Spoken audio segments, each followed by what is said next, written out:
Today I'm going to be reading you the very last chapter of our book, The Boxcar Children.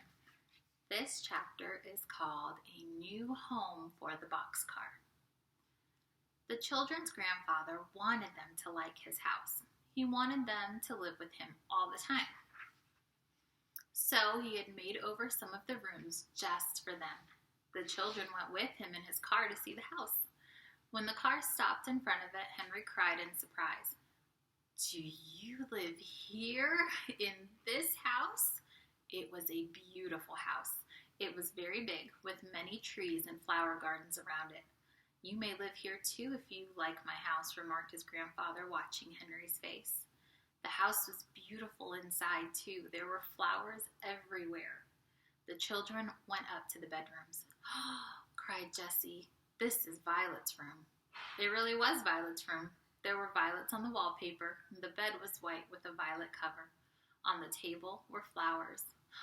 "What a beautiful room," cried Violet, sitting down in a soft, pretty chair. All the children shouted when they saw Benny's room. The wallpaper was blue and covered with big rabbits and dogs and bears.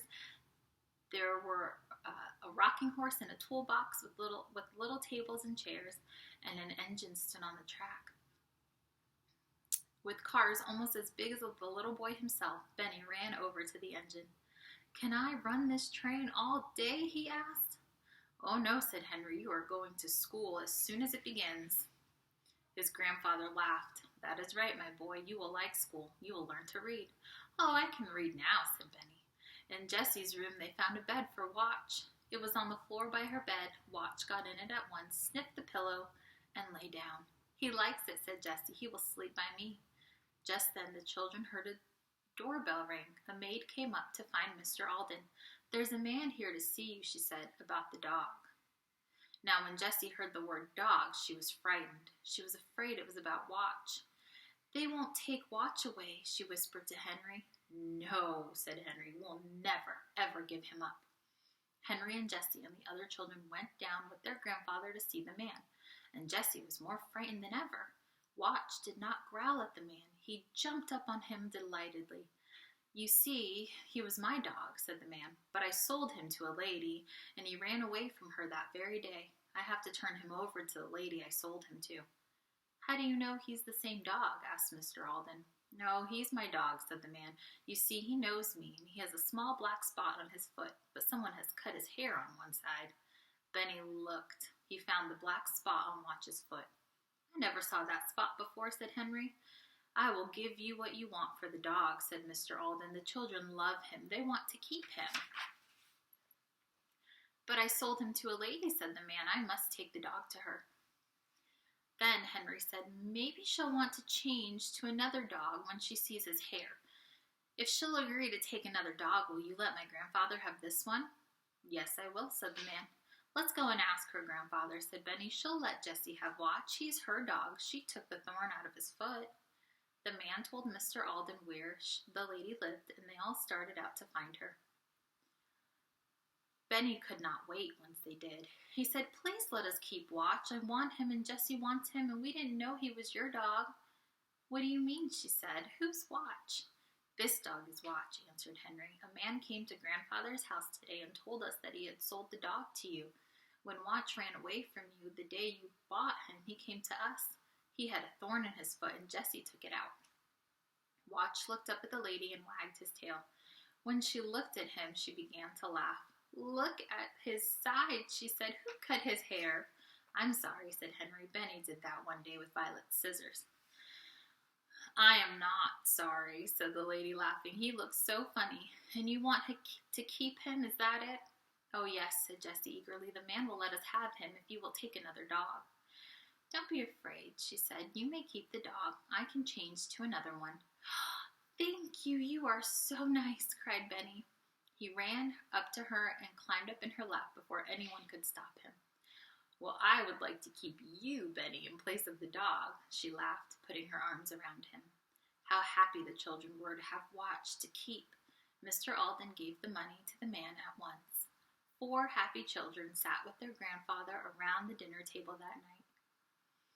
The children laughed because Watch had a chair at the table beside Jessie.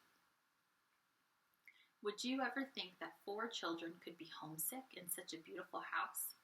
Jessie was the first one to wish for the old boxcar. One day she said, "Grandfather, I'd like to cook something once more in the dear old kettle in the woods." "Go out in the kitchen, my dear," said her grandfather. "You can cook all you want to." Jessie liked this, but it was not like the old days in the boxcar. Then one day Benny said, "Grandfather, I wish I could drink my milk out of my old cup." His grandfather began to think. He had some cups, but they were not so dear to Benny as his old cracked one. At last Mr. Alden said, "I'm going to give you children a surprise." "Is it very nice?" asked Benny. "No, not very," laughed his grandfather. "It's not pretty at all." "When will it come?" asked Benny. "It will come today. You children must all go over to Dr. Moore's and stay until the surprise comes." "What can it be?" wondered Violet. Her grandfather laughed. "I hope you'll like it. It's very heavy." The children were glad to see sweet Miss Moore and the kind doctor again. They stayed until Mr. Alden said the surprise was ready. Then Mr. Moore and his mother went back with them in the big car. Mr. Alden was as happy as a boy. He took them by the garage and through the big gardens. At last they came to a garden with a fountain in the middle and trees around it. Near the fountain was the surprise. It was the old boxcar. The children ran over to it with cries of delight, opened the door, and climbed in. All the things were in place. Even the old dead stump was there to step on. Here was the old knife which had cut butter and bread and vegetables and firewood and string. There was Benny's cup and his bed. There was the big kettle and the blue tablecloth and the pitcher and the old teapot.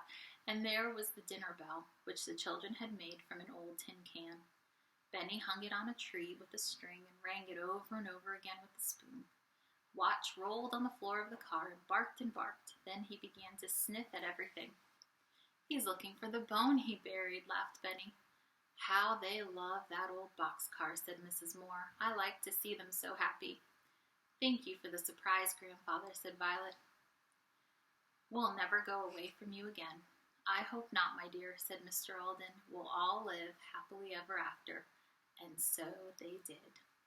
And here is a picture of the boxcar in Grandfather's garden. So I hope that you enjoyed that book. Like I told you when we first started reading it, this is just the first book. There are actually a lot of Boxcar children books that you can read if you liked this one. I know the library has some, so you can, once the library opens back up, you can check it out.